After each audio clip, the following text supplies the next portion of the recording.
Aujourd'hui, je te recommande une émission de radio qui parle de radio. Ça s'appelle La mécanique des ondes.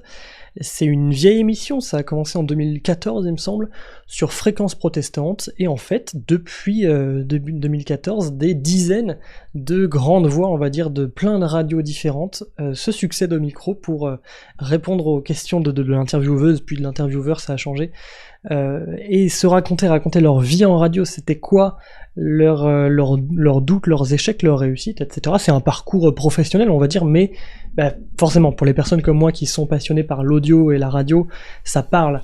Et on a envie d'entendre ces coulisses-là, et c'est des interviews qui s'écoutent vraiment hyper rapidement, le temps passe très vite quand c'est du bon temps passé. Donc je te recommande La mécanique des ondes sur Fréquence Protestante, et je te dis à demain.